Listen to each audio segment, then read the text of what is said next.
Today we're going to talk about vehicle identification a little bit.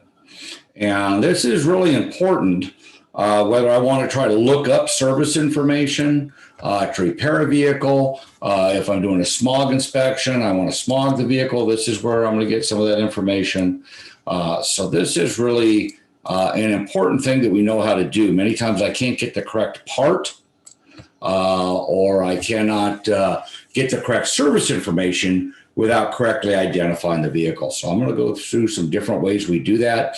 There's three primary labels we're going to look at, and I have an exercise for each of those.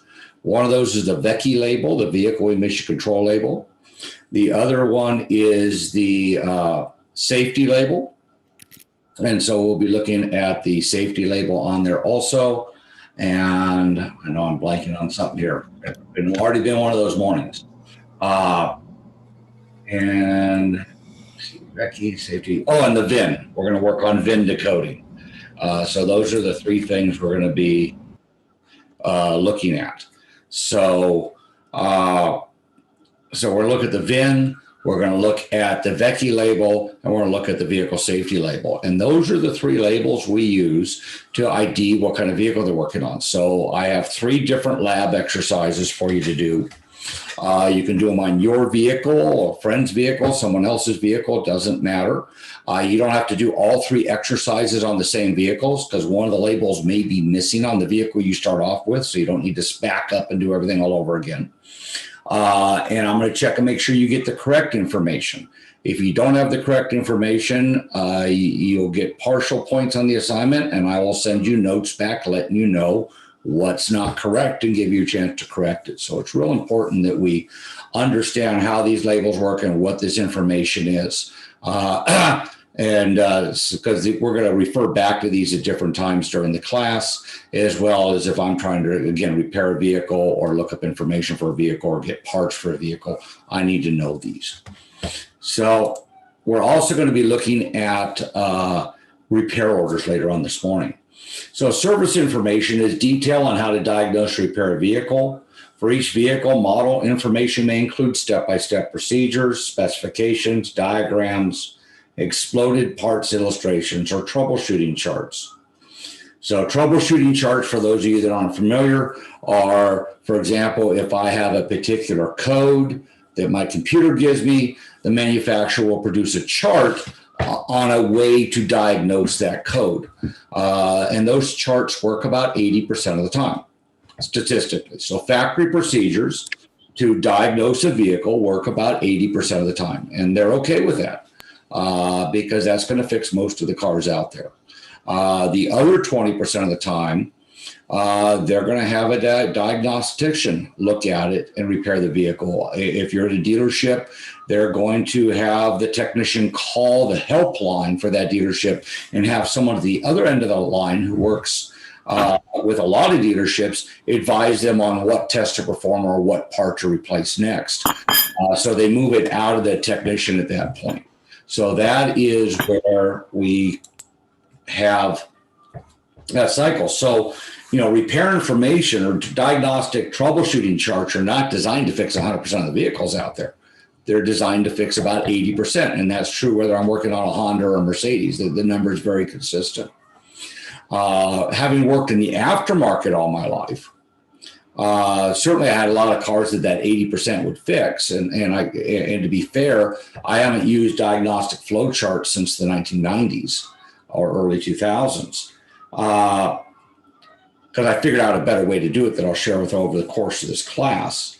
But I made a career, and what I specialized in the last 8 years I was in the shop was fixing that 20% of cars, the 20% of cars that the factory information didn't fix, that had already come from another shop, that other people had already tried to look at, or even the dealership had tried to fix. So that's where I fell in for really the last certainly the last 6 years of my career, but really more the last 8 years I was in the shop is really where I fell into, because when I owned my shop, that's a lot of what I did. So today we use computer-based service information. So if I'm working for a manufacturer, they're going to have their own information. If I'm working in the aftermarket, I'm going to use systems such as Mitchell or ALLDATA, Identifix, IATM, etc. At the shop I was at, we had all 4 of these. So like a lot of things, one doesn't give you everything. You're going to find information in different sources. So a lot of what we do is research. So, diagnosis, which is what I did a lot of and still do, is simply gathering information. Based on that information, coming up with a hypothesis of what might be wrong, and then either proving or disproving that hypothesis through testing. And if I prove the hypothesis to be true, I found the bad part. If through testing I found that my hypothesis is incorrect, I have to go back and re-examine the information or get more information to come up with another hypothesis. And that is how modern diagnostic approaches work.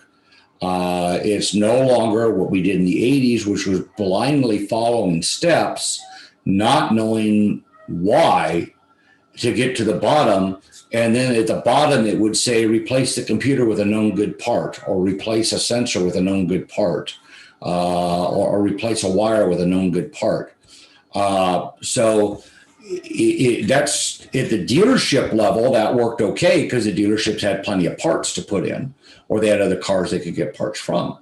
In the aftermarket, where I spent my entire career, that's not a good option. I can't order a $700 computer just to see, does it fix the problem, because the people I buy the computer from don't want it back.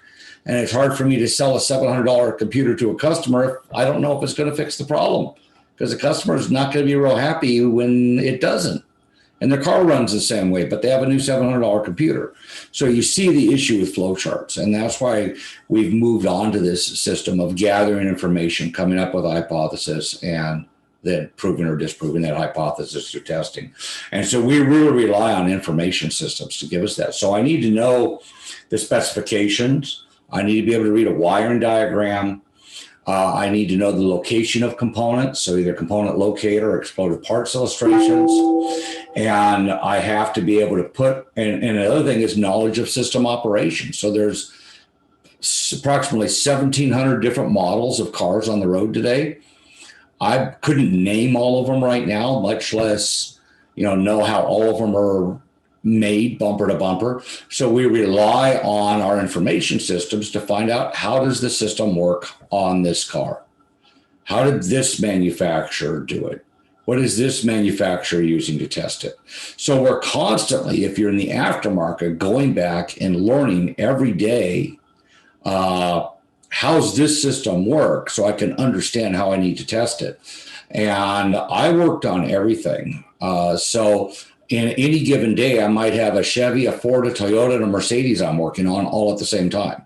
So unlike working for a dealership, where I only work on one kind of car or one family of car normally, where, I kind of know it. I've done 100 of these. I know exactly what it is. I don't need to go look up that information as much.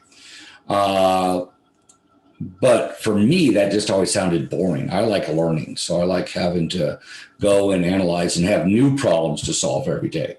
It get boring doing the same thing over and over. At least I think so. Some people really like it.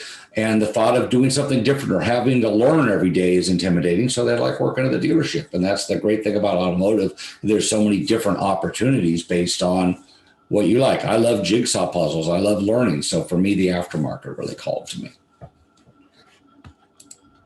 So other sources of vehicle information, the owner's manual. This is the only information source for basic vehicle issues. So there are certain things that are only in the owner's manual and are not in the vehicle repair manual, such as, how do I reset the clock?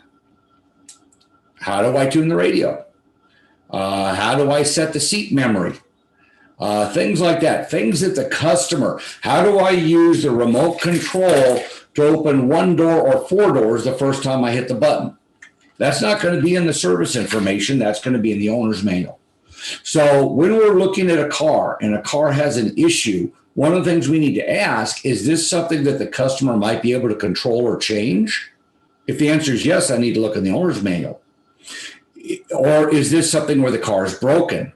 Now I need to go maybe look at the service manual. But even if I want to test it, how do I know how the cruise control works? I've never driven this car. The owner's manual is going to tell me how it works. So even though the cruise control might not be working, if I want to know how all the controls work, I might need to go read the owner's manual because that's not going to be in the repair information. So Mr. Brian, yes. Question. So I help install batteries for people through AAA.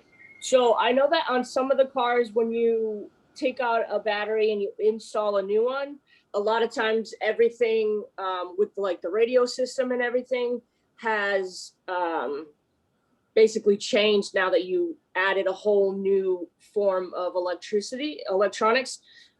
Where in the owner's manual would you find like that security code that somebody might need for like a Honda or something? Okay, great question. So first of all, that's why we use an auxiliary battery source when we change a battery. So that's why normally most people use a jumper pack through the DLC underneath the hood now. BMW is the only one that has an issue with that. So you keep everything powered up. Because if everything's not powered up, we're going to lose our keep alive memory in these different systems. So my sunroof isn't going to know how to open and close. My windows might not know how to go up and down. I've lost my seat memory. My radio is locked up and says code if it's Honda. So in the case of Honda, they gave the owner a little radio card with that number that's probably been lost eons ago. Some people write that number in the owner's manual in the instructions on how to put the code in, which in the instructions for that are in the owner's manual. For Honda 2006 and newer, all Hondas, well, first of all Hondas, in order to get the radio code from the dealer, you need the serial number for the radio. Prior to 2006 and prior to 2003, all Hondas prior to 2003 and some Hondas prior to 2006, you actually had to take the radio out of the dash and get the code off the radio. So needless to say, that battery job just turned into a horrible job. 2006 and newer, and some models going back to 2003, you can hold the number 6 preset and the on button at the same time when you push them down, and it'll give you 2 displays. If I remember correctly, that's the right combination. It gives you 2 displays, and that's the entire serial number for the radio. And with that, you contact Honda, they'll give you the code. So the neat thing is 2006 and newer, we don't need to pull the radio anymore. I've had it work. 2003 was a transition as they came up with some new models, different radios. But by 2006, they all did that. So you said hold the preset 6 and then power? 6 memory. So when you, with the radio off, you push down preset 6 and power at the same time as my memory. I've got directions somewhere. It was actually in an owner's manual. Is where I got it out of. It's not in the service manual, but it's in an owner's manual. How to get the service, how to get the serial number for the radio out of the radio was in the owner's manual. That's where I got it. I made a copy of it, put it in my toolbox. I just haven't done it in the 3+ years I've been to college, so I'm a little rusty. But okay, cool. Thanks. 2 buttons down, it turns it on. Either it was the high in number 6, and you turn it on while you're holding the up volume button in number 6. It's one of the two. Like I said, I apologize, Amanda. It's been a little bit, but I know it's 2006 and newer. They all do that, and it's slick. It means you don't have to pull radios anymore. So at least then you can give the customer, here's your serial number. You need to call Honda to get the code, which is better than nothing I can do, because customers, the radio started before you put the battery in. Yes, exactly. Thank you. You bet. Yeah, the best solution is to use a memory saver where you use that portable jumper pack hooked up to a 16-pin DLC and connect it to the DLC connector underneath the dash. You have to make sure that the fuse isn't blown for that. So the ones I bought for the school have LEDs on them that tell you, yes, the car has power. Yes, the battery pack has power. Yes, it's safe now to disconnect the battery. Well, okay, what you just said, that was just like speaking another language. What you're explaining about what you can do to prevent that situation. So yes. What can you kind of break it down a little bit? It sounds like breaking it down, but it sounds totally foreign to me. Yeah, no, I get it. And actually, if I can ask for your indulgence, we're going to be covering that Okay. on our fourth chapter of class. So this was kind of a way jump ahead question that Amanda asked. Okay. But I'm actually going to cover it. We're going to cover memory savers, what they do, how they work, everything when we talk about batteries in the class. And that's going to be chapter, 53.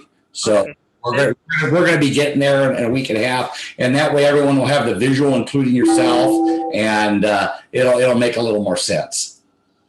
Okay. At this point, I haven't even talked about what a DLC is. So I'm talking. Right. Okay. So also real quick, Amanda, did you get the email I sent you showing you the style of battery carrier I was talking about? Yes, thank you very much.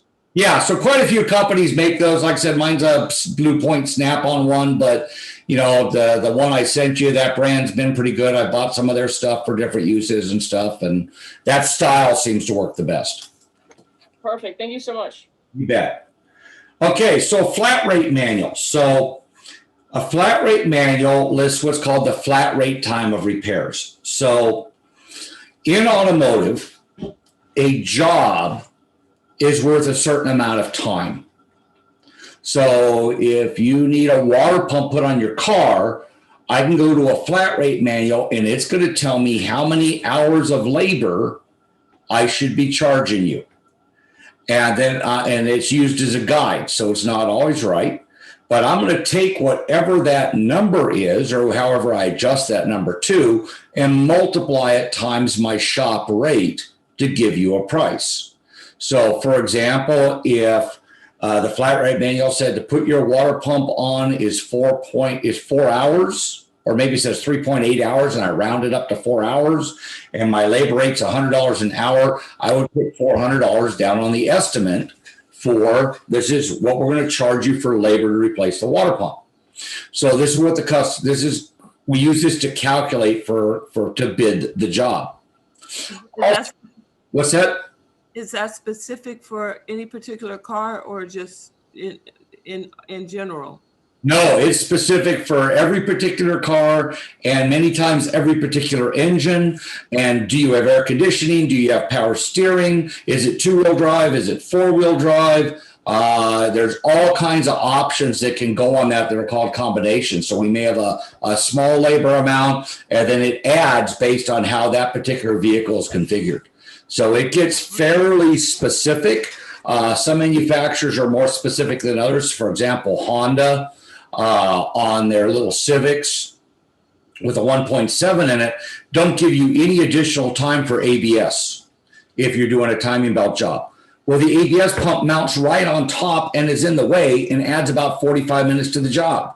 Right. So once you've done that job once and not gotten paid for it, I'm adding an hour for that ABS because it makes the job a total pain. Is that why when you try to call and get an estimate, they say bring your car down or ask for your vehicle identification number so they can determine and say they need to get back to you? Exactly. So, part of giving an estimate over the phone, and I try never to do that because there's so many variables that I don't really know. And again, a lot of times when people are calling for an estimate, it's based on what they might need. Why don't we find out what you do need? And the best way to do that's an inspection. Then I'm going to give you an accurate estimate. Otherwise, it's like asking me, how much does a baseball player make? Gotcha.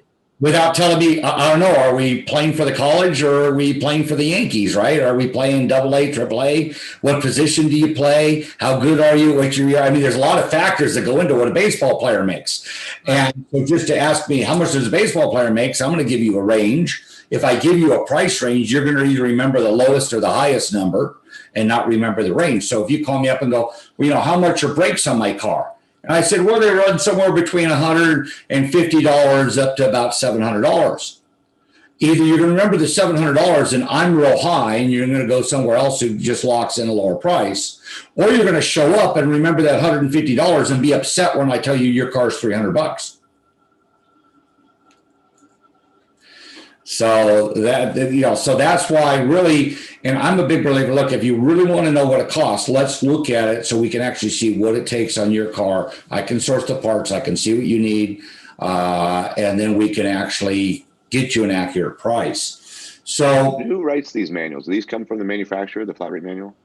they actually part of it comes from manufacturer warranty times. They're not published by the manufacturer per se. These are aftermarket manuals that we use, but a lot of the hours come from the factory. So they come from the warranty times that the factory is paying out for different things based on times that the factory has come up with. And sometimes what you'll see is times go down on something that the manufacturer is having a lot of trouble with, because the techs have gotten faster because they're doing a bunch of them, or the factory's paying out a lot of money. And Honda did a study back close to 20 years ago now, and they figured that for every 1/10 of a flat rate hour, they could cut out of the labor book for a warranty, save the company $1 million. So a lot of these companies have really pushed down some of those flat rate times at the dealer on things they're having issues with to try to save money. They're trying to be profitable on the back of the technician. So you have warranty time, and then you have regular customer pay flat rate time. Those are two different times. Normally, warranty time pays less because the manufacturer is not paying the techs as much as they're charging the customer. So you do have two different sets of time in there. But those originally derived from the manufacturers, get put into aftermarket publications, and then adjusted from there based on input, based on testing, and so on. So flat rate is also how many technicians get paid. So if a job pays 4 hours, I would get paid 4 hours times my rate that I've negotiated with my employer. So if that job took me 5 hours, I still got paid for those 4 hours at that rate. If that job took me 2 hours, I still got paid 4 hours times my rate. So my pay for the job didn't change regardless of how long it took me.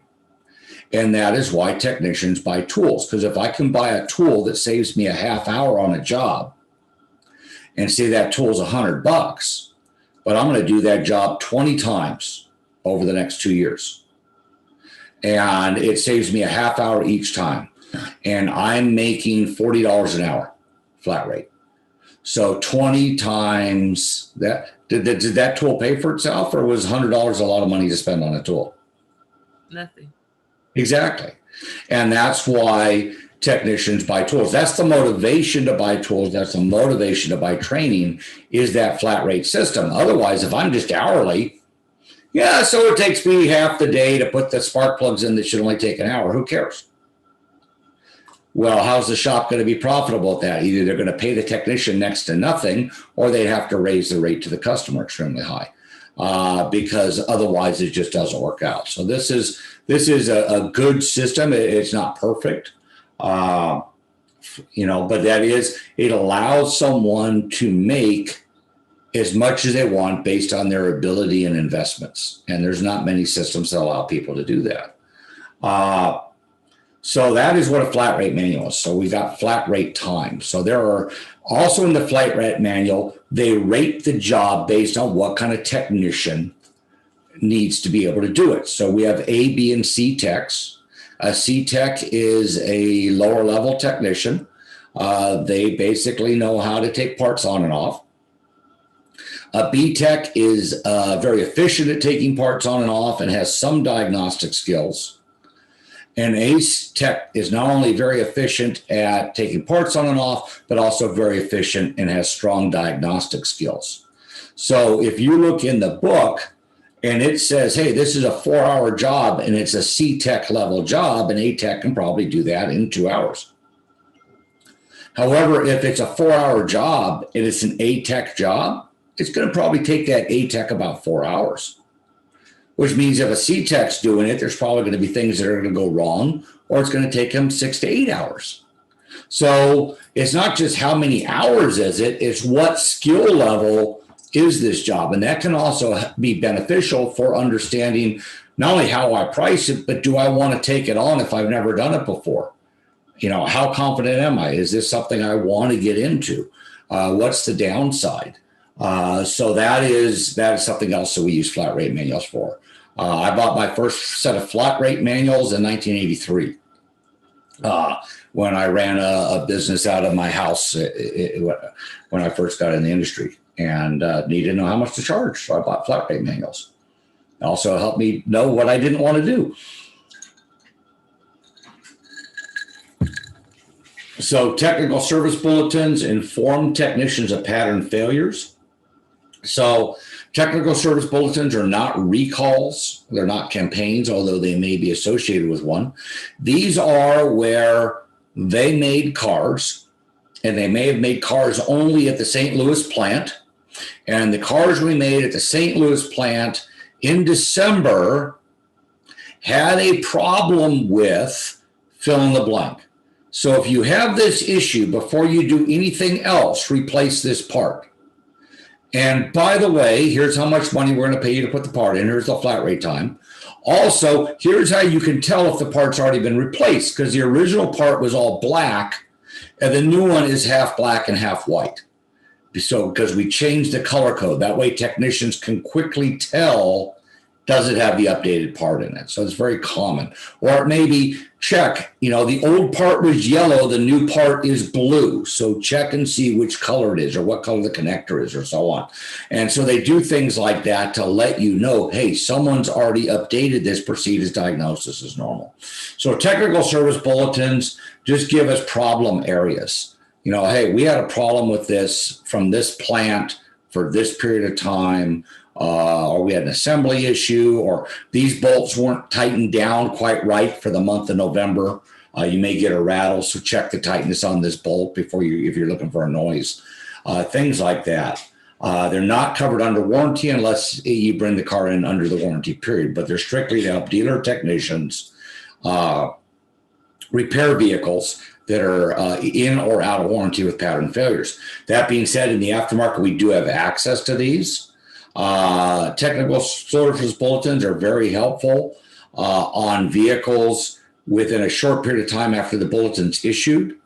On the other hand, if I have a 13-year-old car and I have this code and I find a technical service bulletin for this code dated 11 years ago, the bulletin probably doesn't apply because the car's been fine for the last 11 years. This car didn't have that problem, and you need to diagnose this normally. And sometimes people will go, well, there's a bulletin that needs a computer reflash and it needs this, it says not to do anything else. Yeah, that was 11 years ago. This car's been fine. It didn't have that problem. Diagnose the car.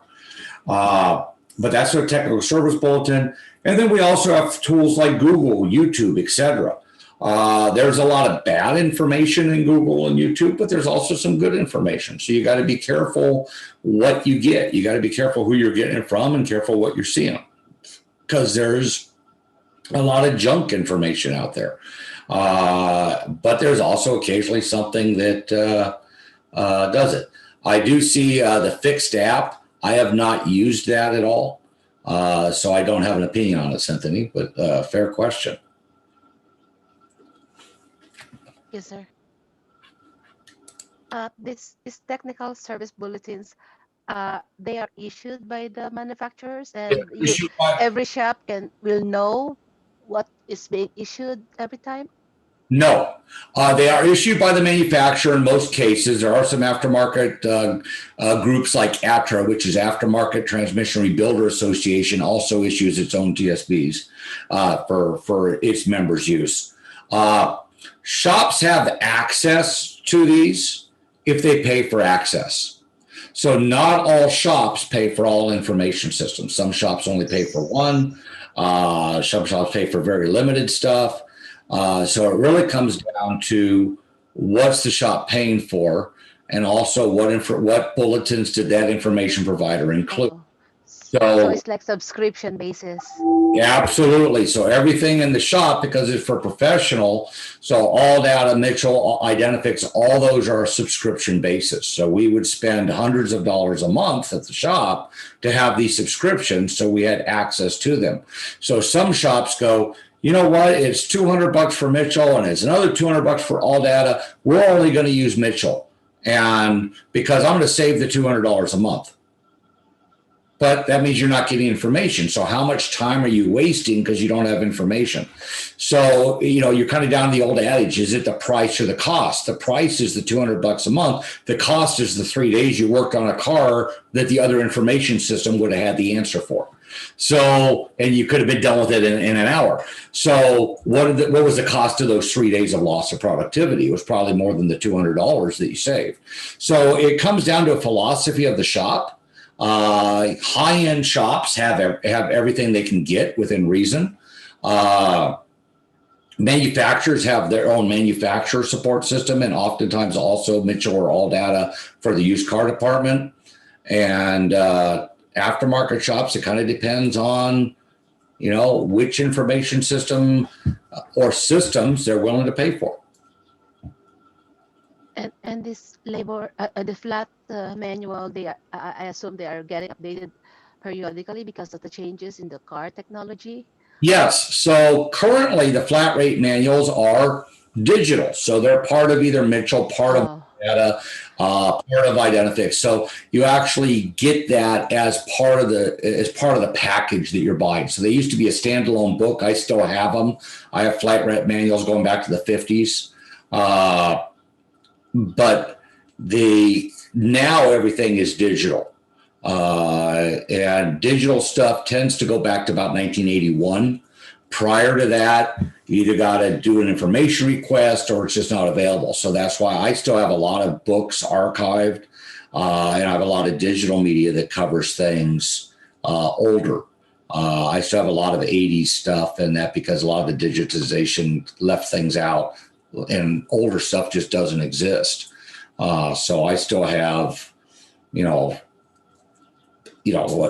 foot tall, 8 foot tall bookcases, and I think they're 16 foot long down in my lower garage of just automotive books. So I still have a lot of library stuff, and it collects dust most of the time. But occasionally I need something when I'm doing research or I'm writing something or that. And some of this stuff just isn't available online. It's not available with the other systems I have access to. So, like flat rate manuals, things like that. So some of it I've weeded out. Some of it I've gotten rid of over the years. I still have a lot of factory manuals for stuff that's not online. A lot of Euro stuff, Rolls Royce, things like that I used to work on. So it's... With the changes in technology, have you seen is the labor component getting quicker or shorter in repair, or is it getting more complex and therefore the labor is getting longer? I think on the whole, it's probably about the same. Some jobs have a lot more labor to them, where some jobs have a lot less, and labor times have been cut down on. So I think that, it really depends on the job. So some vehicles are extremely complicated to take apart and require a lot more labor. But other jobs have actually, we used to get paid an hour for it. Now we only get paid 7/10 or a half hour. So some jobs have really been brought down from what they used to be for doing the same job. So it's constantly adjusting. So it really, I don't think it's just clear one way or the other. I mean, certainly water pump on a 1965 car took a lot less labor, but there's a lot less stuff in the way.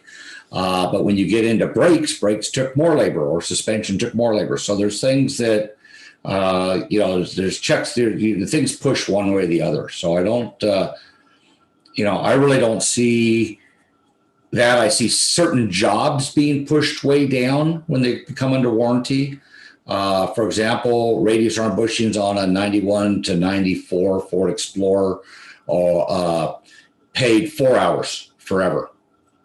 Well, they had so many problems with them, dealer, they now pay 2.2 hours in the book. It's the same job. They've cut the labor almost in half. So, sir. So we do see some of that also. So do you see vehicles becoming more complex to work on? Or, because I was just thinking with all the technology, all the, the changes, I was thinking they were maybe simplifying things, but you say it's kind of going, from what I gathered, what you said is it's kind of it's across the board.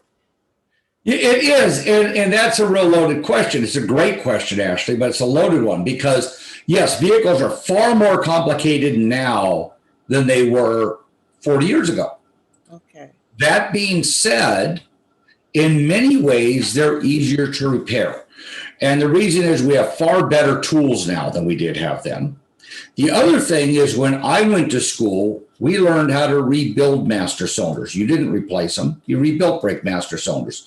We rebuilt starters. We rebuilt alternators. We rebuilt carburetors. So back then, you took things apart and replaced the one part that had failed or the set of parts if it came in a kit that failed. So we rebuilt things. So I really needed to know in great detail the internal workings of things, how to diagnose what wasn't working inside something. So it wasn't enough to know the brake master cylinder doesn't work. I had to understand, is it a primary cut problem, a secondary cut problem? Is it a check ball problem? What's causing the problem so I could open it up, rebuild it, and make sure I repaired the problem. Today, this is a bad master cylinder. You put a new one on. So a lot of the things we used to rebuild, where we needed that type of skill level, is no longer needed.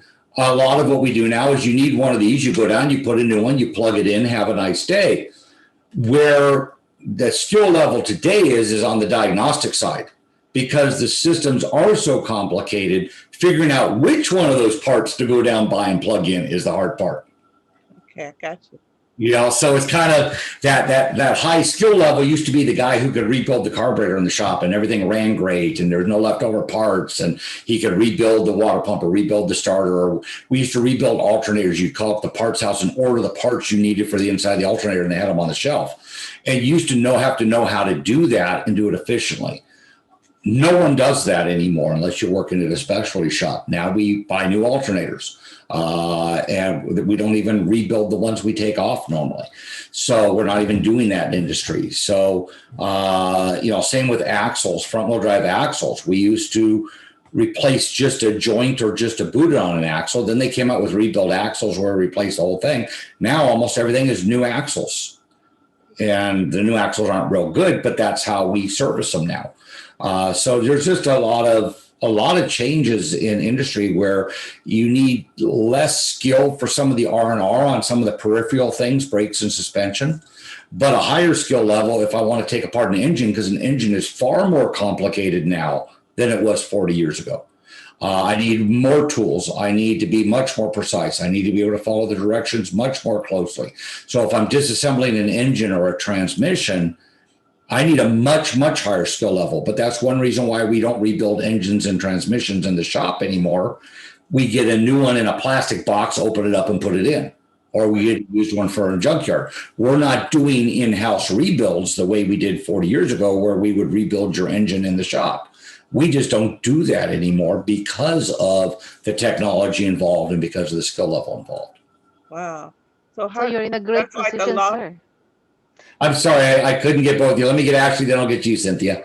I was saying that's like a lost art then. I mean, I know for time's sake and everything, but if you want to learn this stuff, I guess you just have to get in there and learn and do it, huh? You do, and it makes sense because if I have an employee rebuild an engine or rebuild a transmission, it's only going to be as good as his best day. And if he's having a bad day, I have a catastrophic failure that's going to cost me thousands of dollars.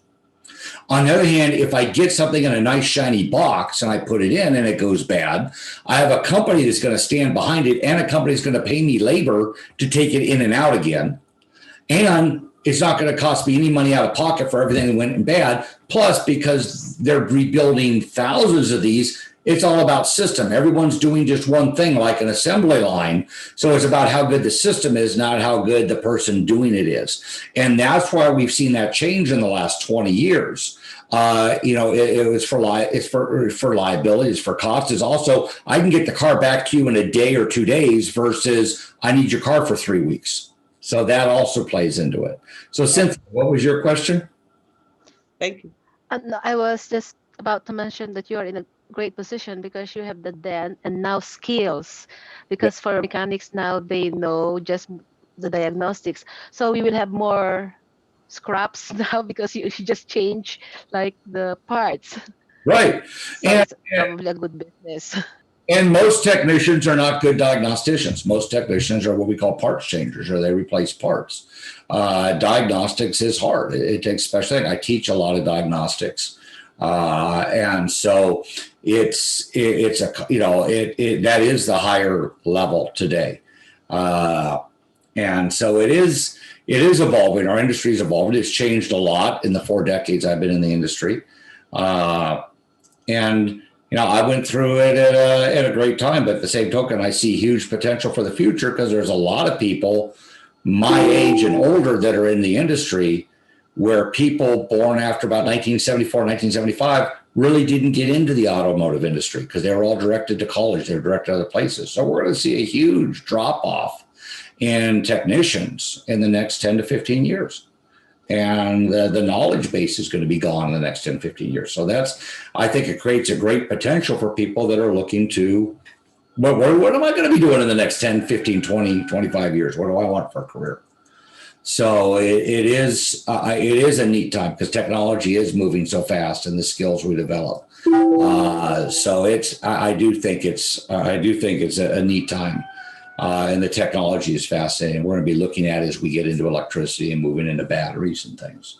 So the vehicle identification number, or VIN as we call it, is the key piece of information needed to correctly identify the vehicle that's being repaired. All vehicles manufactured since 1981 use a 17-digit VIN number. Before then, the VIN will be shorter, usually 4 to 13 digits. Some of the information that can be obtained from the VIN is the following: the model year, engine size, model or body style, manufacturing plant, production number. So where in the production line did it come off? So the manufacturing plant is really important because many times recalls or campaigns are confined to only 1 or 2 manufacturing plants. So in order to know if this vehicle is covered by TSB, I need to know what plant it's in. Other times, depending on where it's made, it may use different brake pads, or it may use a different fan belt, or, aside from getting into, big stuff, computers or things like that. So a lot of times I need to know where that information just to get the right part for something as simple as a belt. And that's why auto parts stores want your VIN number to make sure you get the highest likelihood of getting the correct part. And we see that really with 2000 and newer vehicles is where this really got a lot better. They started putting a lot more information in the VIN. Prior to 2000, there's some information there, just not as good. So a lot of the dealer parts systems don't do as good a job prior to 2000 vehicles. So VIN locations could be 1 or 2 places, either in the windshield area, it has to be there. And the other area it has to be is in by the B pillar. So the B pillar is where the driver's door shuts. That pillar that goes up and down between the roof and the floorboard is the B pillar. The A pillar is where the hinges for the door are. The B pillar is where the door shuts. So What's at your door? what's that? So the B pillar, and it could be Volvo puts it on the rear side of the B pillar. Most manufacturers put it on the front side of the B pillar or on the back of the door where it goes against the B pillar. We'll see a VIN tag. And so some of the information I have is the country of origin, the manufacturer. What's that? I was just going to ask, exactly what is the B pillar? Is it where the gray side where that arrow is, or is it up there at the top, like where the windshield is? No, this is the B pillar here. Okay, so where the door jamb, like. Right, and this is the A pillar right here. Okay.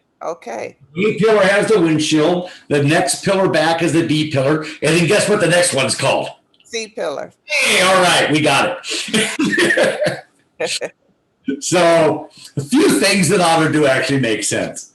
So these are on the B pillar. I'm gonna have some labels there. And like I said, they may be on the door where it closes against the B pillar, or it could even be on where the rear door is the B pillar, which is where Volvo puts them.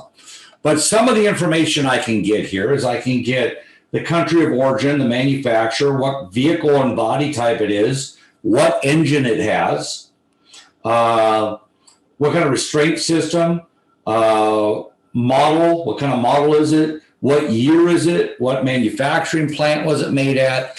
And so we have a lot of different information here. So positions 5 through 8 are up to the manufacturer. So here, this happens to be Subaru. The 5th digit is the engine, which is pretty common on Asian vehicles, especially Japanese vehicles. However, if I'm working on a domestic vehicle, it's the 8th digit that would give me the engine size. So it really varies based on who's doing it, and it's going to be different for European. So they let the manufacturers play with those middle numbers. And how do I know which manufacturer is using what? I just know? No, actually, well, some of it you just know because I'm dumb and I actually learned it. That's why we use a VIN decoder, and that's why we use an online VIN decoder, put the VIN in, and let it tell us the magic information. Okay. Sometimes a scan tool or a information system or a wiring schematic may tell you, go look up this digit of the VIN. Is the 5th digit a X or an A? Is the 8th digit or is the 6th digit or 7th? So sometimes the scan tool will prompt you through those, and it'll ask just the digit. It's not telling you why it wants it, but it's asking for it to properly identify the system on the vehicle. Some of the stuff I know just because I've done it a long time and I've looked up a lot of VINs. It's not something I'm going to necessarily test you on by any means. But I just want to give you an idea of the depth of information that's here. The check digit, this check digit tells me on the model year whether this is a 1983 or a 2013, because it cycles every 30 years. So this allows the computer system to know, because obviously looking at the car, I think most of us could tell there's an 83 and a 2013. They look a little different, but this allows the computer system to know which series am on this rolling 30-year numbering system that we use for the model year. And then we see the plant here. So the plant here in this case is an R code. And one of the questions I ask you on the worksheet is, what's the plant name? I'm not looking for you to put the letter there. The letter is not the name. The name should be is normally a city where the plant is, or it'll have some name like the Three Rivers plant or something like that. It's not Canada, it's not Honda of North America, or it's not Toyota of Canada or whatever. It's going to be a specific city name or specific plant name. Most of the time, the plant name is the city name, but that's not always. And so we can look that up. So that's one of the things I'm going to have you pull up. And that's one of the things I look for when I grade the assignment. And if you just give me a letter for country of origin or for any of those things, I'm kicking back and going, hey, you need to review the material. By the way, yesterday's Zoom meeting is up on the Canvas. I'll get today's up this afternoon. So this is our safety label. Now, my safety label also has the VIN on it. In this case, it tells me that it's made by Toyota Manufacturing in Kentucky on 2 of 12. Now, 2 of 12 does not give me the model year. It gives me the manufacturing date. So we made 98 Volvos in 1996. The old adage of, oh, gee, I thought it was August. And if it's before August is this and after August is that, no. That goes back to the days when they put the year of the vehicle in the taillight casting. Because we used to be able to look at the taillights back in the 60s. You can look at the taillight, 60s, early 70s. It'll actually tell you the year of the vehicle in the taillight on the lens. So that went away with that. So this is strictly when is the vehicle made. This is not the model year. The model year we get from the VIN, and the vehicle emission control label is also going to give us the model year. So I can have my gross vehicle weight rating. So this is the total weight that the vehicle is rated at when it's full of fuel, all the passengers, all the luggage, everything. I also have a rating for just the front axle and a rating for just the rear axle. And it tells me this vehicle conforms to all applicable federal motor vehicle safety bumper and theft standards in effect on the date of manufacture shown above. And it's telling me here it's a passenger car. A lot of these don't tell me that. And it says it's made in USA. So this gives me the VIN. This is a barcode that I actually can scan with the smog machine. And it gives me the weight rating and the manufacture date. So this is some of the information we get. So many times I need to know the manufacture date, whether I'm looking at a wiring schematic or I'm just trying to order spark plugs. I need to know what that is to get the right stuff. Here's another example here. We can see a manufacture date, 7 of 87. Gross vehicle weight rating, 8,600 pounds. This one, safety sticker, actually has the tire size on it. So not only my front and rear weights, but also my tire size, my wheel size, and my tire pressure. It also has other information on the sticker under here, which is going to include things such as which transmission does it have, which axle is in it, which I can find out the axle ratio, which trim does it have. So if I need to order interior parts, I need to go to here to get the trim package for it. So depending on the manufacturer, we can have a lot of different information here, what springs are used and so on. So that is our safety label. Then we have our ECS label, or as we now call it, the vehicle emission control label, VECI. So this has service information in it. So this includes how to adjust the carburetor, set the timing, what size spark plugs it needs, that type of thing. It tells me here this vehicle is California certified. So this vehicle is certified to US EPA and California regulations applicable to the 87 model year new heavy duty engines introduced to commerce solely for sale in California. So this vehicle is a California only vehicle.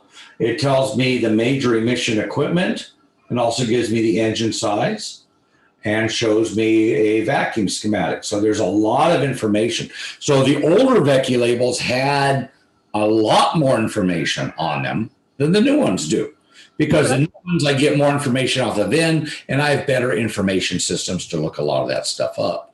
These older, what's that? Is this under every hood of a vehicle? Yep. Where exactly is it located? What's that? Where exactly is it located under the hood? Okay, so if I open the hood, it's going to be located either on the underside of the hood or across on the radiator core support above the radiator like this one is. If it is a heavy duty vehicle, meaning the gross vehicle weight rate is over 8,500 pounds, the primary sticker will be attached on the engine itself. So there may be two stickers, one on the engine and one that's easier to get to underneath the hood of the vehicle. So all manufacturers had these labels. These labels go way back to the early 70s, if not the late 60s, but I know 1970, 71 used them. So these things go way back. We've used them forever. So on an older vehicle, I had a carburetor, I had adjustable timing. I had a lot of things I could adjust during what we called a tune-up. Newer cars don't have that, so they don't list as much of that information, because now the computer controls the timing, computer controls the idle speed, computer controls all these things. So we don't need to put that on the label. So here is a label here. This is on a 2000 vehicle. And this vehicle conforms to EPA regulations applicable to 2000 model year heavy duty engines and is certified for use in all heavy duty vehicles. So it doesn't mention California there. That means this is not a California vehicle. It's a federal vehicle. The other interesting thing is this is a 2000 vehicle. Hold on one second. No, get in here. You're being bad. You go lay down. No, you're being bad. Dog's sitting there scratching on the door. Normally he leaves me alone when I'm in class. He's being With some attention. He needs your What kind of attention. dog you have? He is a Jack-Iranian. Jack-Iranian. Yeah, he's a cross between a Jack Russell and a Pomeranian. I guess they breed these as designer dogs. We got him at the pound, so he's just a great little pup. But he ate something he shouldn't have that I couldn't get away from him, and he has an upset tummy, so he wants to. Oh, I got you. So Had that issue a couple of weeks ago. that's it. I said, I understand. I had that problem a couple of weeks ago. Come on, get up here. You want to say hi to everybody? There you go. Yes. There you go. Oh, Oh, so cute. he's cute. Almost looks like a corgi. Yeah. Okay, get down. No, you don't get to sit on my lap the whole time. Sorry about that. Yes. So what's interesting about this is that this is a 2000 vehicle that's not OBD2. So everyone in the class who thought all vehicles 96 and newer are OBD2 just found out they're wrong. Another myth we're going to dispel in this class is there is no such thing as an OBD2 connector.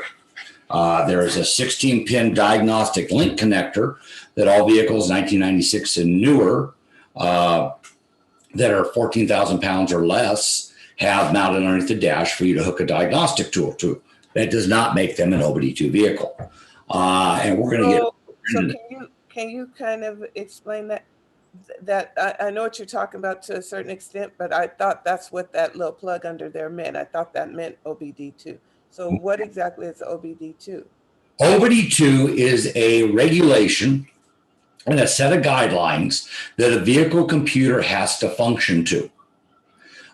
So they're very, very specific on some of the self-testing and and how it has to turn the check engine light on and off and how it has to set code. So very, very specific standards. And that 16-pin standardized connector was part of those standards. However, there are plenty of vehicles out there that have that 16-pin diagnostic connector that are not OBD2 certified. So that means the computer doesn't follow the rules of OBD2. It doesn't test things the same way. It may not test some things at all. So, one example would be if it's not OBD2, it doesn't test the Cali converter to see if it's working. Only OBD2 vehicles do that. And they don't do it because they're not required to.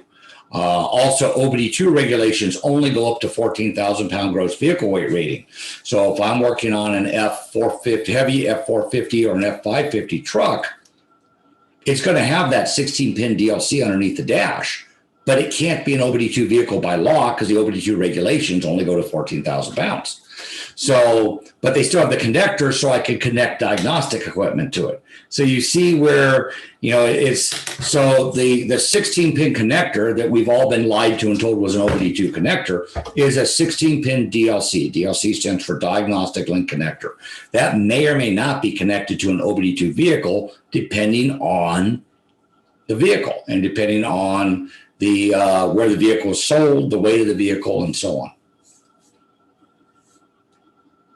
Thank you.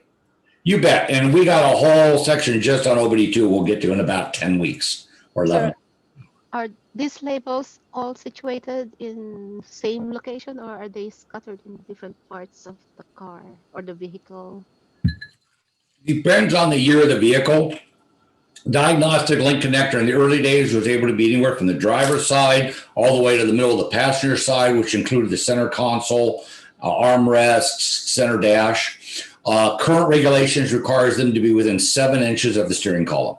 So that is something that used to have a big area, and over time regulations brought it down closer and closer. As of 2000, all vehicles sold after 2000 were required to have it on the driver's side. The exception is if it was a model that was sold prior to 2000 and the model had not been redesigned, they were allowed to leave the DLC in its current position. So the Acura TLs kept it underneath the ashtray. Volvo V70s kept it in the center console under the armrest till 2005, till they changed the body style. Honda CRVs in 2000 still had the DLC on the passenger side. So the exceptions are because they were grandfathered in, but the regulations were everything 2000 and newer has to be on the driver's side. Now, this car that you have here, the one the ECS Federal, now, is that a car that can be registered in the state of California? Because I see it says no California. Does it have to meet certain emissions to be able to be registered here? Okay, great question. So when we talk about certification of a vehicle, it's only about selling a new vehicle. So this vehicle could only be sold in states that don't adopt California regulations. Once the vehicle gets 7,500 miles on it, it's no longer a new vehicle and can be registered in California.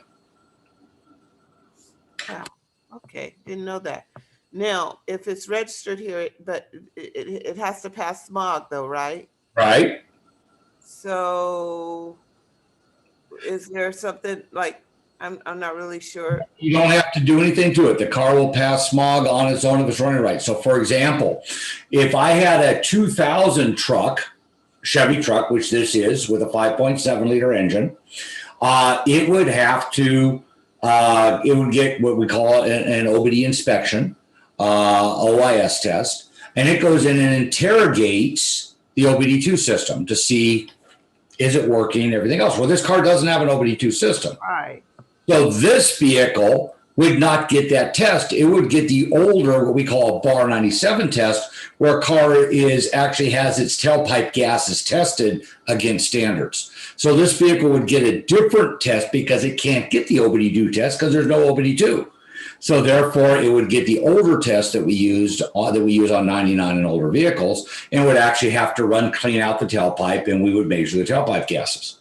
So The difference is when you go to like get your smog checks, it seems like every couple of years, you'll see, your car getting closer to a date that they have up there. If your car is so many, 1999 or whatever, or before, or 2000, I think it's, 2000 something to before. Is that what that is?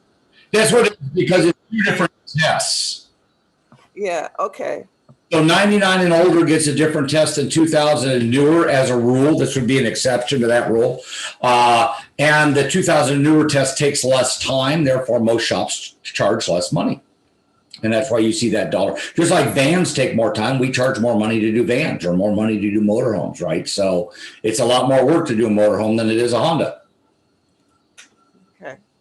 So, but that is why. So There is a method to the madness. there is a method to the madness, and we'll try to peel through all that in our 48 days together. So this also shows my engine size and my engine family. And my next picture, a couple pictures, we'll see a better blow up of the engine family, because you guys are going to need to find the engine family on your sticker and get me the right engine family. And this has my emission control system information. So I have CEFI here, EGR, TWC. If you're not sure what those mean, I showed you the abbreviations. Okay, so that's why I put the abbreviations in Canvas, because most of you probably don't know what these means. For the purpose of the exercise, all you need to do is copy them down. Okay, because this is too early in the class for me to expect you to know all of them. But I want you to know that you're reading them from the right place for the exercise I'm giving you. So here is another label. This one happens to be a California label for a 2002 vehicle. And it's OBD1 certified because it weighs over 14,000 pounds. Remember, OBD2 only goes to 14,000 pounds. After that, it can't be OBD2. So since this is a California vehicle, it's OBD1. And only California vehicles can be OBD1. That's why the other one wasn't. So you see, you got a lot of these little niches based on what's the weight of the vehicle, where it comes. So back to the discussion, hey, I need a part for my truck. Boy, is it federal or California? What's the gross vehicle weight rating on it? Because I can have an F450, depending on the package, can either be below 14,000 pounds, above 14,000 pounds. Federal, California, I got a lot of variables here. How am I going to get the right part? Well, I need to know what stickers. Also, when we smog a vehicle, I need to know this for smog. We also see here, it gives me the spark plug gap. It tells me the engine size. It has the engine family, and the engine family has the engine size in it. The only exception I've ever seen is some Chryslers. So here, if I decode this a little bit, 2 means it's a 2002. FM means Ford Motor Company. The X and the H, or the X and V when they have it, I don't remember what those are. The 6.8 is the engine size, and the CH5 is the emission certification. Again, that's just for your reference, because I get people that ask. But what you're looking for, if you notice, I got 2 of these long numbers. This one here in this one here, and this one also has a 2 FM. This is my fuel evaporation code, and it doesn't have the engine size in it. This is my engine family and does have the engine family in it. So I'm going to be looking for the engine family. And that is the engine family we have to match up if I ever want to replace a catalytic converter on this vehicle with an aftermarket cat. And then I have my emission controls, 3-way catalytic converter, heated O2 sensor, and sequential fuel injection. So it lists them right here. So we can see where we list the emission controls, and we list the engine family, the engine size. I have some spark plug numbers here. It tells me it's not OBD2 certified, it's OBD1 certified.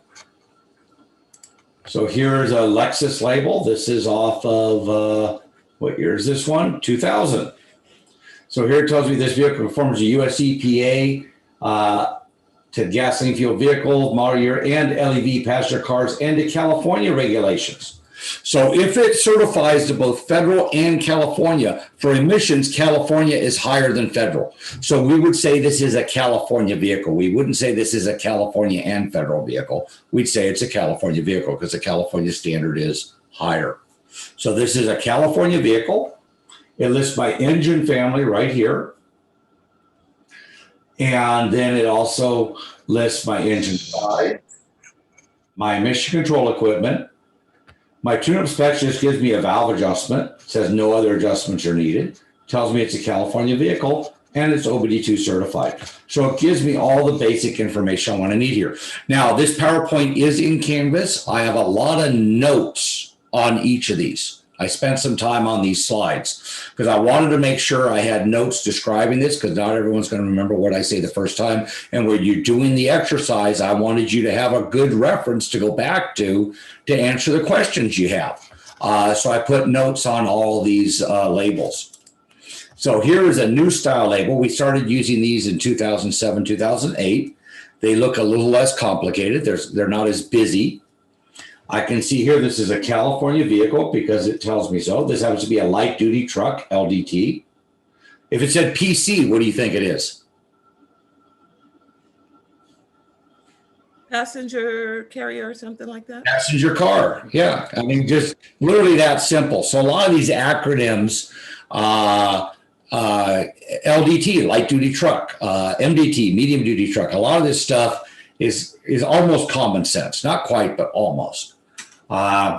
Here it shows me that this is OBD2 certified. It's powered by diesel, and it's a 2011 model year. Here's my engine family. Another name for engine family is test group. Don't confuse that with the EVAP test group. We want the regular engine test group.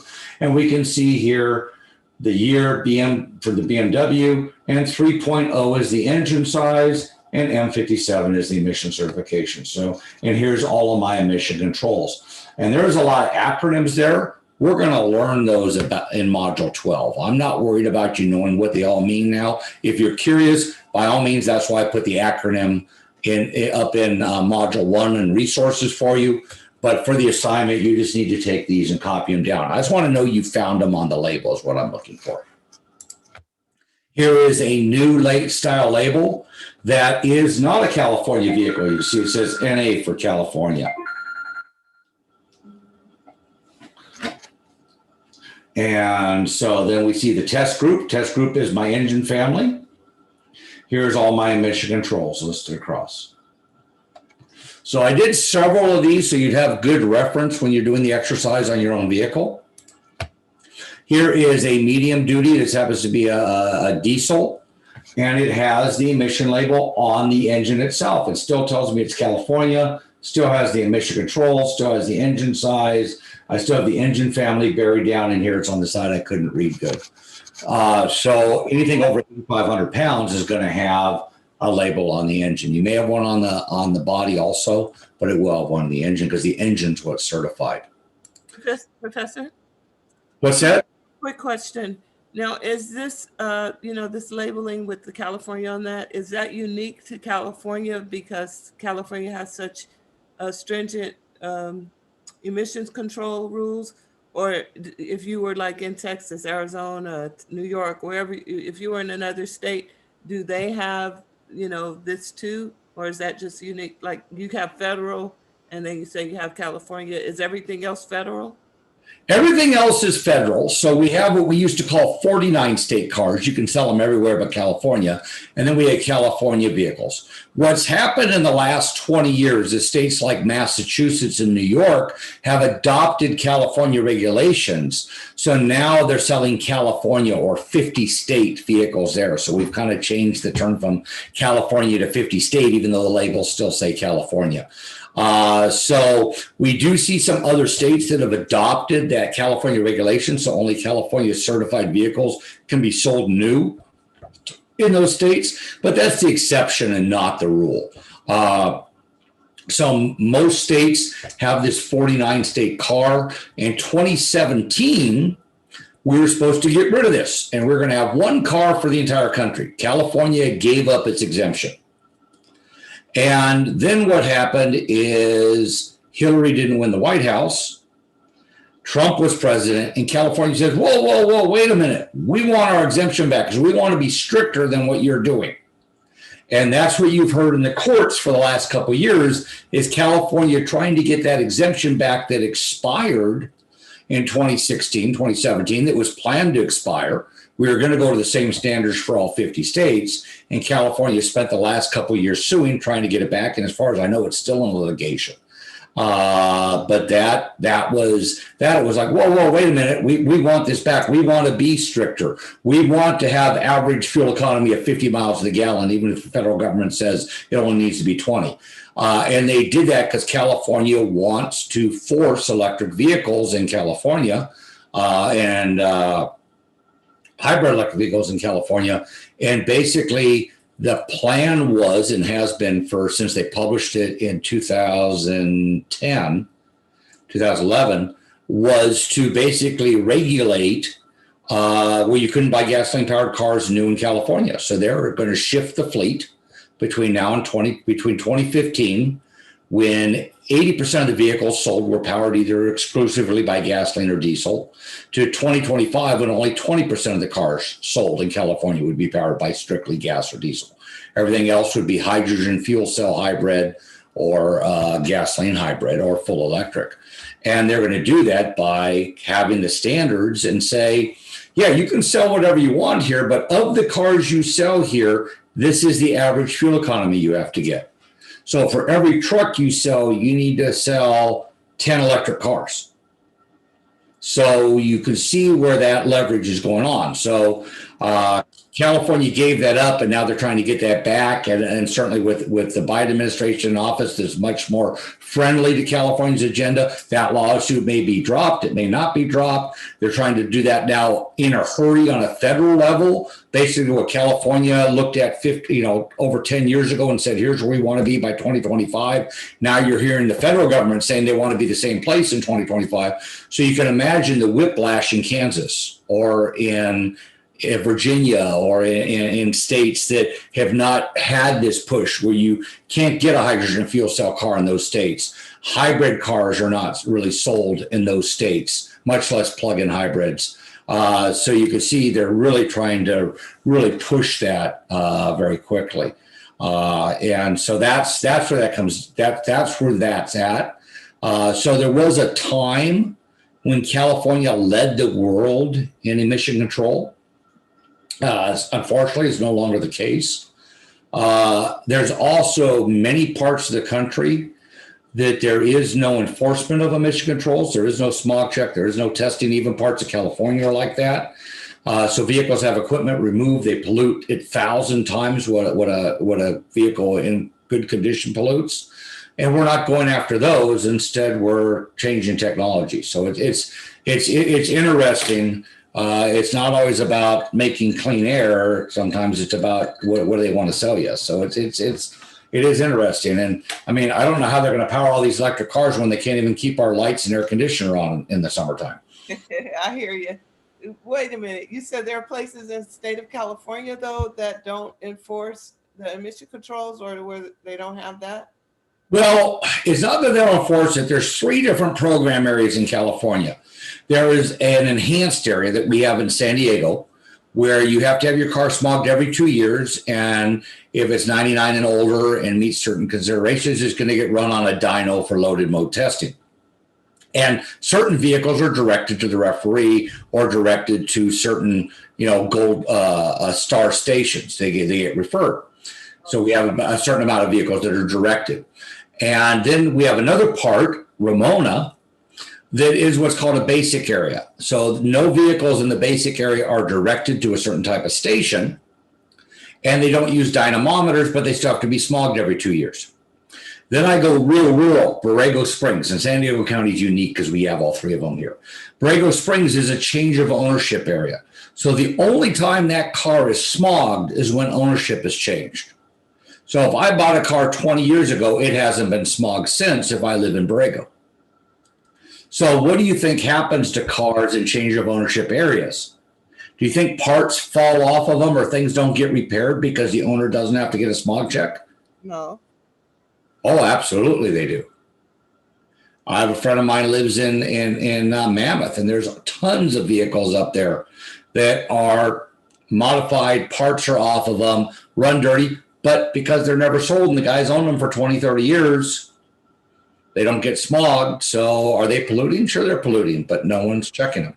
And that's actually because of federal law. California can't institute a biological inspection there. It's against the law. So, How is that? because federal law says you can only have an emission program in areas that don't meet clean air standards Okay.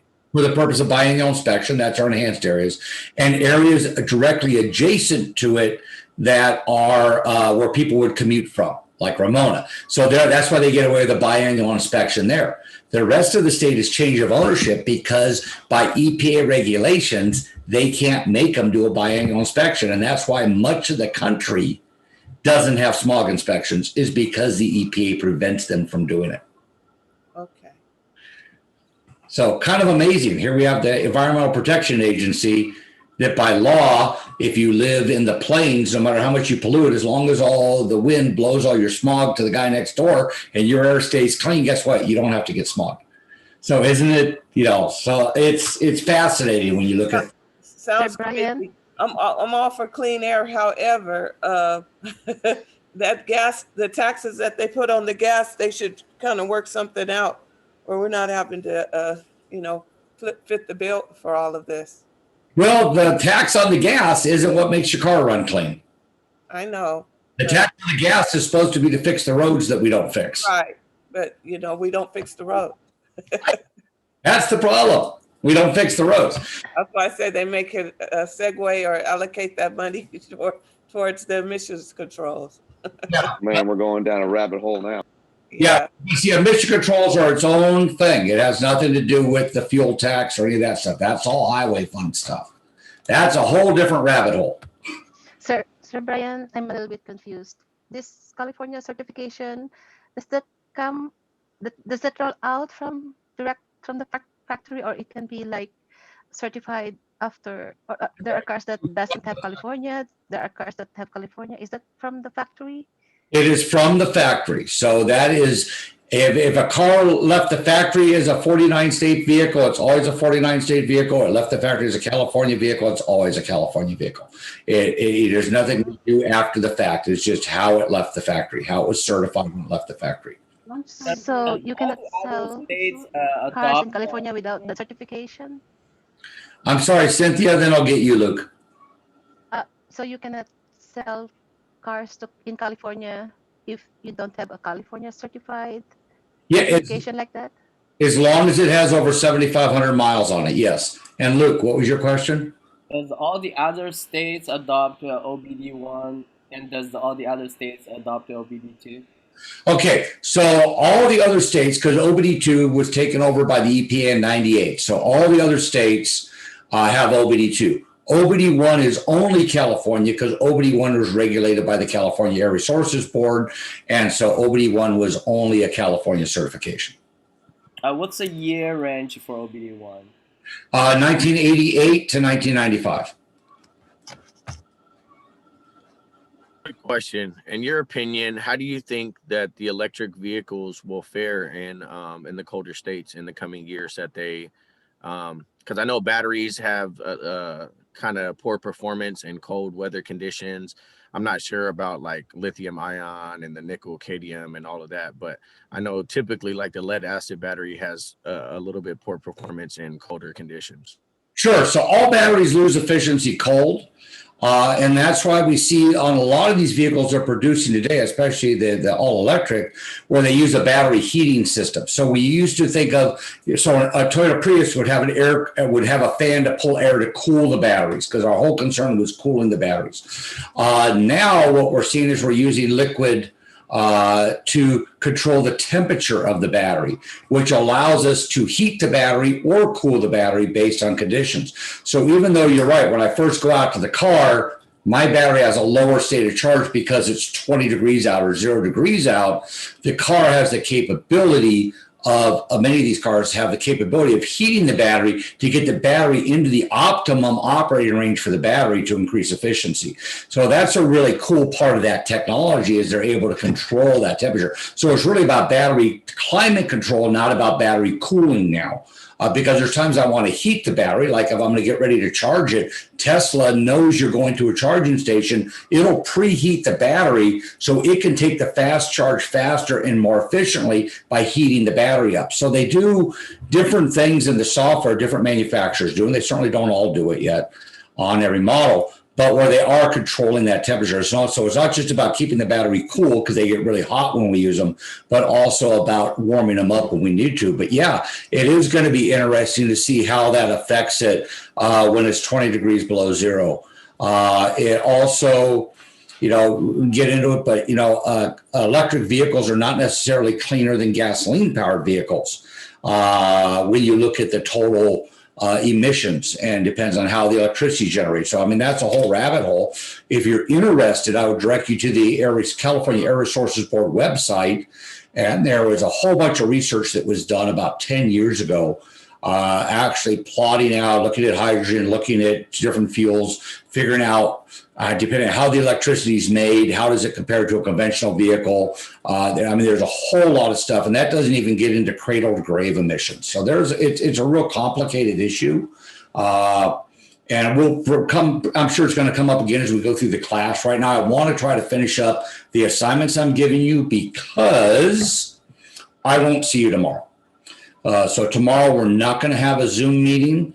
I have to be in a meeting in Sacramento tomorrow. So that is in conflict with our class. So that's why I want to make sure I give you guys all this so you'll have the homework to do. And all that, I will be monitoring my emails. So if you guys are having issues or questions or stuff with CDX, I can do that. But tomorrow morning, I'll send an announcement out also. But tomorrow morning, we will not be having a Zoom meeting. So I want to make sure I give you guys a heads up on these assignments so you have them and you can get them done. Okay. So these are what we call our ECS manuals. These are emission control manuals. These are the two different manufacturers. And inside the manual, I have things like here on this 99 Ford pickup truck. It's a diesel truck. Tells me the emission controls, and there's a footnote here by the oxidation converter, and it tells me it only has it if it's made before 12/8 of 98. So if it's a 99 truck made in January of 99, it didn't have a catalytic converter, but if it was made in November of 98, it did. And what we find is people will try to take off the catalytic converter because some trucks had it and some don't. And they're like, well, my truck never had it. Well, no, according to by when it was made, off of the manufacture date, your truck had it. And the heat shield's kind of a clue. So we use these manuals when we're doing smog inspections a lot to try to verify or we get, or if the underhood label's missing, which happens sometimes if the car's been in a wreck. So we use these a lot. So work orders, also known as a repair order, is used to record information about the vehicle being serviced, initiated by the shop service writer, technician, or manager, depending on how the shop is set up. We need to get the customer information, the vehicle information, a written description of problems or symptoms, and a signature or a digital authorization authorizing us to do repairs on the vehicle. The technician is going to use this information as a starting point. So a customer doesn't come in and go, I want a compression test. And they may come in and say, I want an alignment. But the first question the service advisor should ask is why? Most customers don't wake up in the morning and go, you know what, I got too much money in my bank account. I want to go down to the shop and give them some money to do a compression test. or I just want to give them some money to do an alignment because I got way too much money in my bank account. I've yet to meet someone do that. They're there because they have a problem. So really what I want to know as a technician is not the car's here for alignment. I want to know, why do they think they need an alignment? Why do they think they need a compression test? Why do they think that they need the battery tested? I want to know why, because many times a customer will try to self-diagnose something, saving money, like I need alignment because my car vibrates. An alignment can never cause a vibration. So I could take your money, do the alignment, give the car back to you, and it's going to vibrate on the way home. You're going to come back and be mad because you paid for an alignment. Your car still vibrates. But an alignment's never going to fix that vibration. So again, that's why it's real important, whether we're writing the work order or a service advisor did, is why. Why does the customer think they need a tune-up? Why does the customer think they need brakes? Why does the customer think they need fill in the blank? Because many times customers will try to self-diagnose and they're wrong. You're going to do the job, take the customer's money, and none of that money is going towards the problem the customer really wants solved. And you're going to end up with an unhappy customer. And in my mind, you're kind of ripping the customer off because you should know better. So records record services, repairs completed, lists flat rate times or actual time repairs, calculates labor charge and parts charge, calculates the tax rates in some shops, unless you have a service advisor. Most computer systems do that for you now, and provides final cost repairs. And again, depending on where you're at, that may be you, it may be the service advisor. So this role can really change for the technician, but the key point is it works as a starting point. So the 3 C's, we have the concern, the cause, and the correction. And I got a lot of notes on this slide. So the concern or complaint. So a concern would be my car vibrates. The cause might be that you have a separated right front tire. The correction would be to replace the tire. So the concern is what the customer is trying to fix or why the customer is there. The cause is determined by the technician. The correction is a recommendation of the technician. So, a concern is not, a customer comes in and says, well, I need a new window regulator. Well, how do you know that?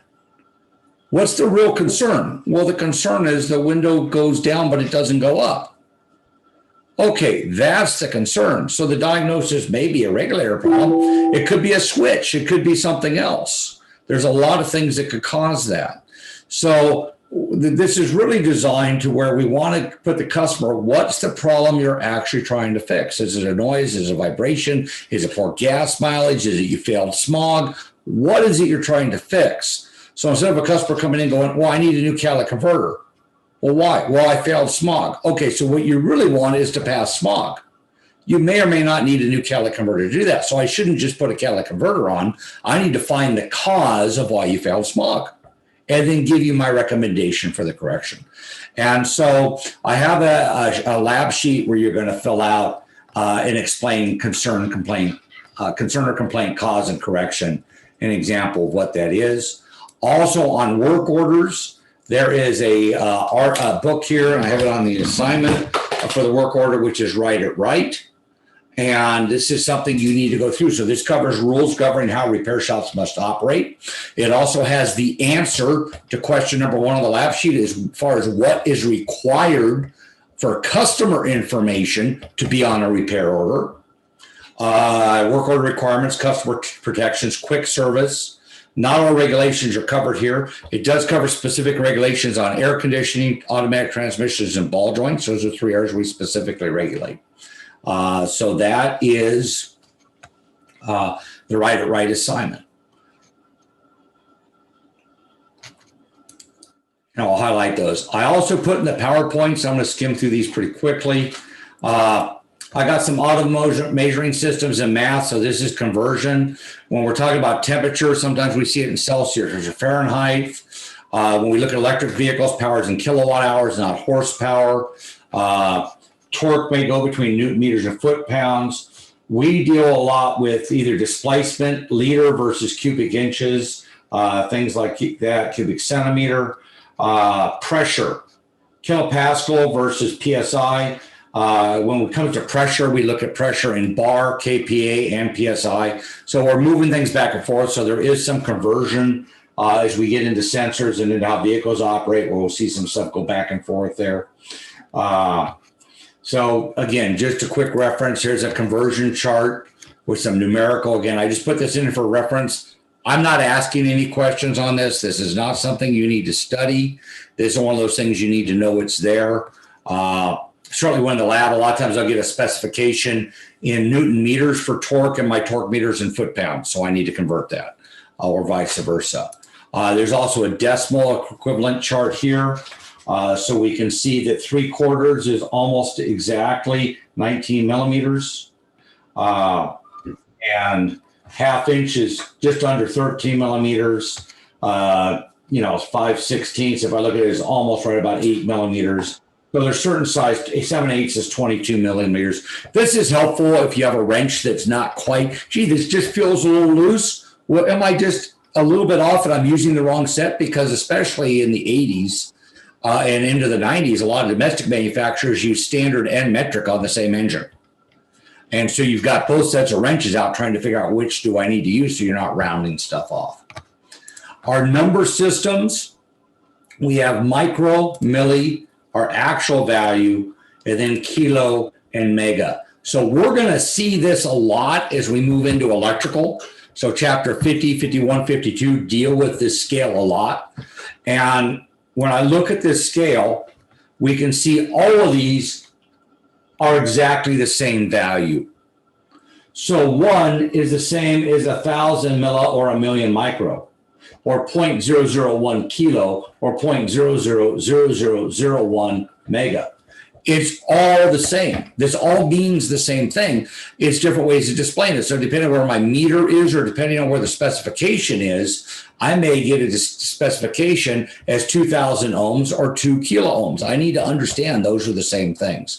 And so there's a lot of times some confusion going up and forth. So this is something, again, I just want to bring up. We are going to be covering. We're going to be covering it more. If it's something you're comfortable with, great. If it's something you're not comfortable with, it's something to keep an eye on as you're going through the CDX, as you're going through exercises, to pay special attention, because this is important. Different measuring devices we use in the shop: calipers, micrometers of different types, reading a micrometer. Those of you that took the 600 class and even the 507 class should have already covered all those things. I really don't spend time on measuring. The measuring we're going to do in this class is electrical measuring, high-tech measuring more than anything. I will talk a little bit about feeler gauges when it comes to valve measuring and when we're in the engine section. I'm going to talk about pressure. So we're going to talk about pressure gauge. Here I have 1 bar equals 100 kPa or 14.7 psi. So we're going to do a lot with pressure. And one reason for that is pressure equals weight. So we're going to look at positive pressure and negative pressure. We're going to look at large amounts of negative pressure or very small amounts of negative pressure. Because as we change the pressure of something, we change its weight. That's especially true with air, and that's how we manage the engine. So we're going to deal a lot with positive, negative pressure. We're going to deal with absolute pressure versus gauge pressure. So we're going to get into these things as we get into the engine section. We're also going to spend some time with degrees of rotation once we get into the engine section. And we're actually going to convert degrees of rotation over to time on electrical signal, and where we can actually see what's happening electrically. Temperature measurement, torque wrenches. You'll hear me talk about torque a little bit, more in the engine section than anywhere else. And then some of the electrical tools. Test light, we'll talk about why we don't use a test light anymore for most tests. We're going to talk about the power probe, and I'm going to demonstrate the power probe. We're going to talk about our DMM or DVOM, which measures volts, amps, or resistance. And what I can tell you is this is a tool from yesterday largely. And this is what's called a Cat 3 or Cat 4 certified. Means I can use it on hybrid vehicles as long as I'm using Cat 3 or Cat 4 leads. Today, the tool we use in the shop is a digital storage oscilloscope or a graphing multimeter. So I own a couple of DMMs or DVOMs. I would normally take the batteries out of them in my toolbox because I hardly ever used them. The tool I used every day is a scope. So we're going to start off, and the book starts off with DMMs to show you that value. We're going to quickly move into a scope because the advantage of a scope is it allows me to see a signal change over time. So it's like, would you rather I take a couple of pictures of something, or would you rather I take a movie of something if I'm trying to explain it to you or show it to you? Which is going to give you more information? Movie. The movie, right? So why would I tell you I'm not going to let you use a movie camera until you get really, really, really good at using a still camera? And you're going to make a lot of mistakes. You're going to make wrong conclusions. But until you're really good at that, we're not going to let you use that movie camera because it's really complex. Would that make sense? No, that's dumb. But yet somehow in automotive and somehow in books, the lab scope is held up as, oh, that's way too complicated. And it's not. It's strictly looking at a signal over time. It's like looking at a video recording or something. So if something happens over time, I can see things change over time, and I'm not going to miss something because I only took 2 snapshots instead of looking at a whole movie, right? If I take that doesn't make any sense.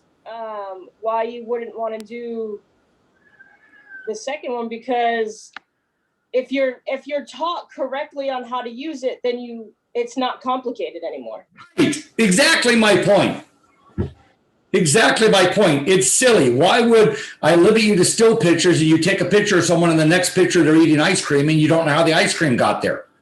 Where if you're taking a movie, you know how the ice cream got there. Well, the same thing's true with diagnosing cars or looking at electrical signals. I want to see the ice cream arrive.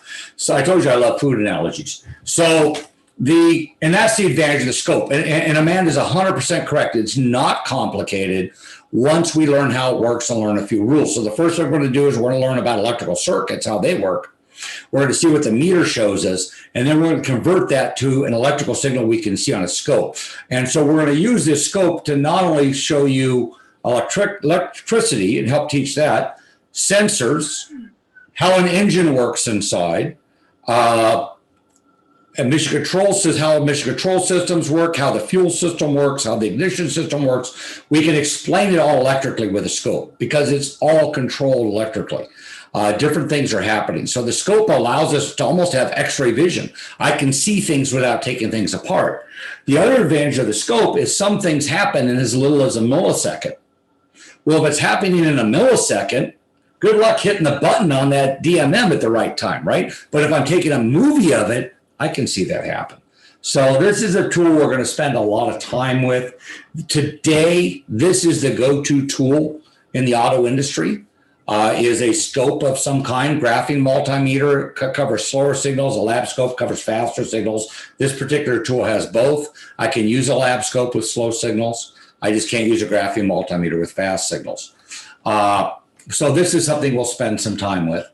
A mega ohm meter is a tool that we use for checking for insulation resistance on hybrid vehicles. So what would be an open circuit at 12 volts is a dead short if I got 600 volts behind it. So we use a mega ohm meter, or mega as it's called, to safely test for insulation leakage on high voltage systems to make sure that we're not going to get shocked. So this is just some of the different tools.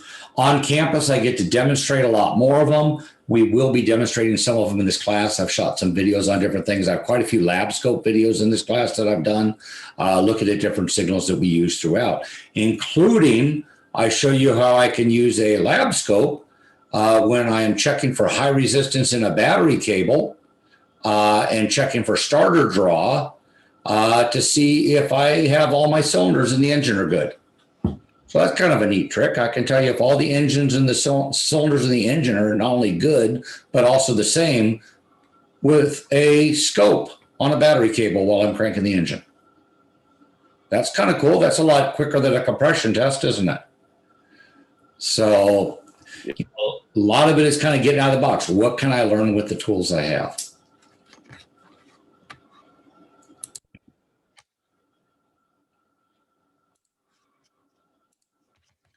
So let me move the chat.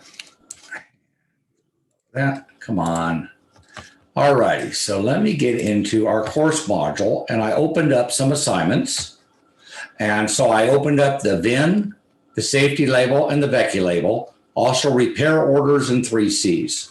So the VIN one, for example, I'll open it up. And we can see down here, and we have the assignment, which is a fillable PDF.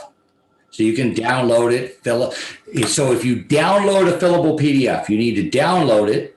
You can fill it in, but then you have to save it to your computer before you send it back to me. Otherwise, you'll just send a blank form. So what I've done is I actually gave you a website here and a link for a VIN decoder. You can use any one you want. This is the one I recommend. And so I put a link in here because some people had a hard time finding a good one. There's no cost. It's free. And you're going to take your VIN number. You're going to fill it out. And the first digit, first country of origin. So whatever the first digit is, if it's a 1, you'd put US. If it's a V, you're going to put France. What's the model name? What's the engine size? Well, you're going to need to get that from the VIN decoder. What's the model year? Well, I have a chart here to help you with that. That's always the 10th digit. So you can get it off the VIN decoder, off of this chart. And the 11th character is the plant of manufacture. What's the plant name? So you're going to need to use that VIN decoder to give me an actual plant name. Once you fill this out, so you can print it, write on it, take a picture, send it back to me. You can fill it out on your computer. It's a fillable PDF, save it and send it back to me. However you want to do it is fine. And then here's the rubric I use for grading this particular assignment. Now, if you notice, it mentions a photo. So what I want is I want you to use the fillable PDF and take a picture of the VIN number or the label with the VIN on it. So half the points are for the picture, half the points are for filling out the sheet correctly. And I do that because that way I can, it does a couple things. First of all, it lets me know that you actually found it.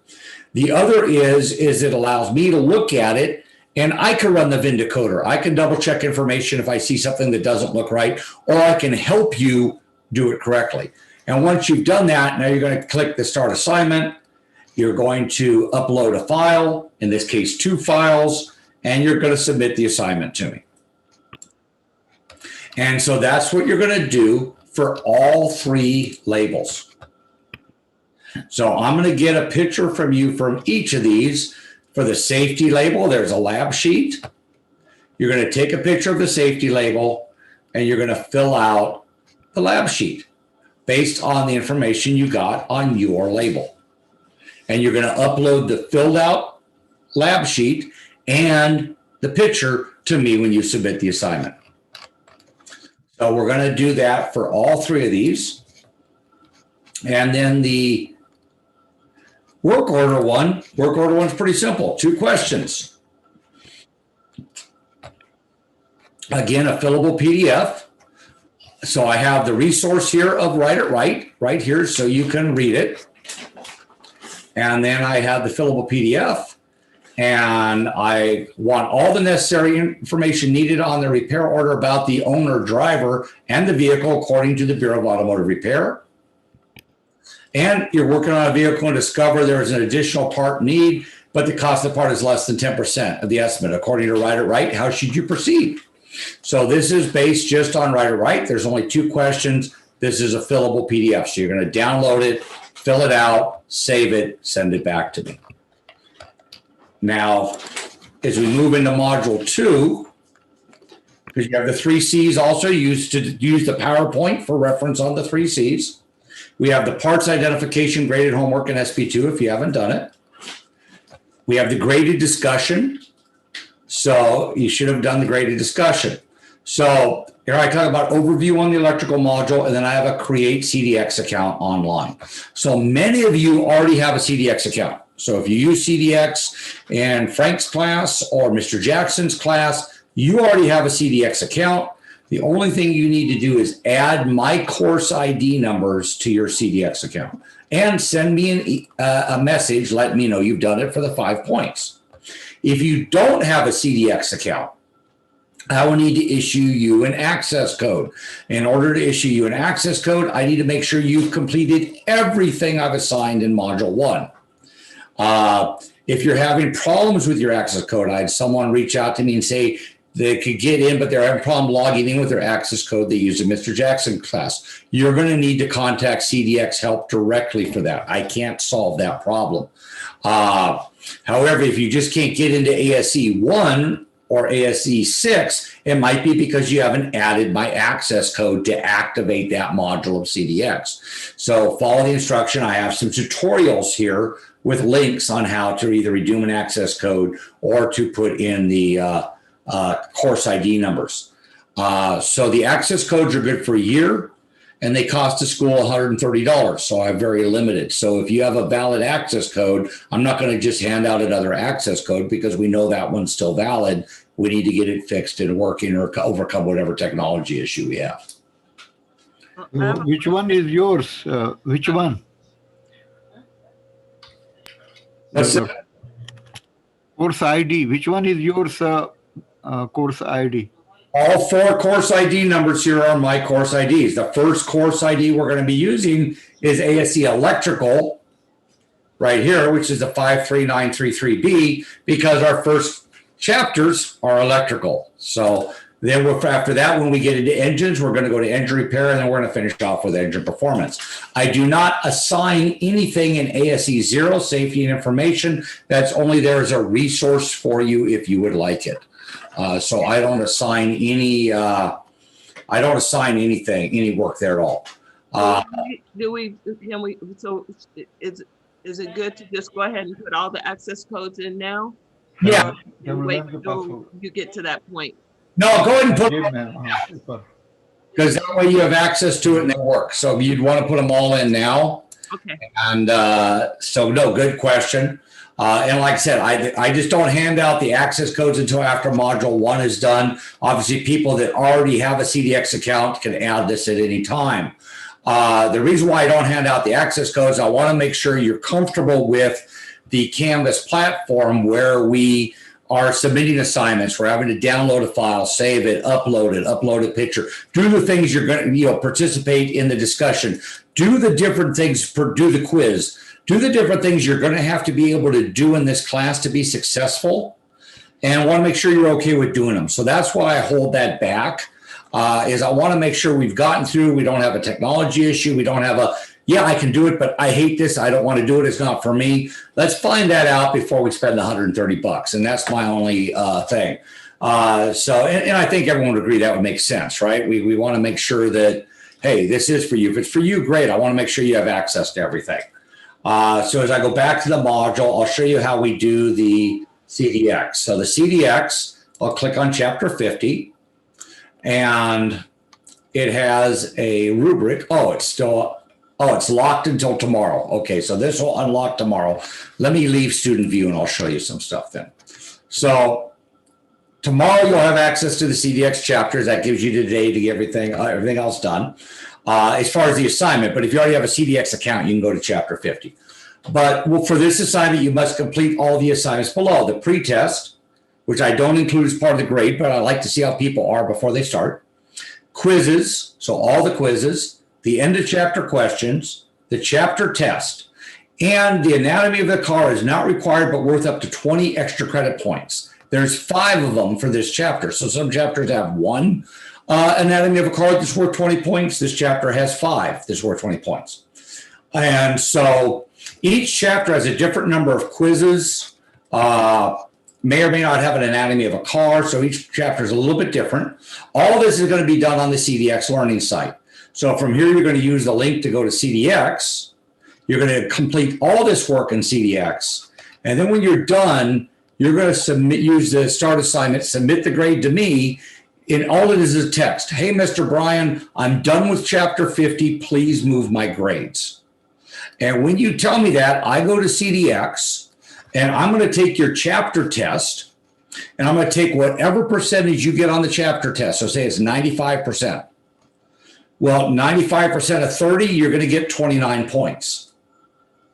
Say on the quiz, you got 70%. Well, 70% of 30, there's 21 points. hey, you got 100% on the end of chapter. So 100% of 40 would be 40 points. So I move the points over for each of these based on the percentage you get in CDX, and that comes up. So if you notice here, the total number of points you can get on this assignment is 120 points, but the assignment is only 100 points. So it's a 100-point assignment that you can get 120 points on. So I always encourage students to do any of the extra credit they can, because that means, gee, so you don't get something right, or gee, CDX wrote a really bad question, and they will. I put a lot of extra points in CDX through the course of the class. So some chapters, I may make the end of chapter questions the extra points. So it may be a 60-point assignment with 100 points possible. That's a lot of extra points available. So it allows you to make up for some of those bad questions or make up for some of those things and still do really good in the class and still get a really good grade, because CDX has a lot of really good information. Some of their questions are not as clear as maybe they should be, or maybe they're splitting the wrong hair. And so I put that in for that. Sometimes they're kind of hard to understand what they're asking for. So I do that with all the CDX chapters. So once I get to CDX, and let me log in here. And so I'm going to go to ASC 6, launch it. And so I'm going to go to chapter 50. And the first thing I have is a pretest. Then the next thing I have is explain basic fundamentals of electricity. So I would click on that. And once I'm done with that, I'm ready to do the first quiz. Then I would do this and get the next quiz. I would do this, do the next quiz, read this, do the next quiz. Now, the cool thing about each of these is that I can go through, and these have videos in them. They have other stuff in them. The other thing I have is I come down here. After I'm done with all my reading quizzes, I have my end of chapter questions and a chapter test. Here's my anatomy of a car extra credits. And here is demos and exercises, which we don't use, resources that can be helpful, flashcards, and media gallery. So media gallery has all my animations in it for this chapter. So I can come in here anytime and play with the different animations. So if I want to re-see an animation, I want to re-see a video, or I want to look at a picture again that I'm not sure it was to help me answer something, or help refresh my memory, I can find that stuff. The other thing we have in here under resources is an audiobook. So you can download the audiobook. Section 7, electrical. Or play the audiobook for the chapter. So if you're commuting, you're working, or you're exercising, you can put on your headset and you can listen to the audiobook. You don't have to sit in front of a computer. So this is something else CDX has. So some people really like the audiobook. Some people don't use it. That's fine. But that's why we have it there, so that we have those options of different things. So this is the chapter. We'll do the same thing with chapter 51, 52, 53, 54, 55, 56, 57. We're going to do all the chapters here. So if you get ahead, you can always do the next chapter, even though I haven't assigned it. Usually that's not a problem. Usually people stay pretty busy. But that is the layout in CDX for those of you that haven't used CDX.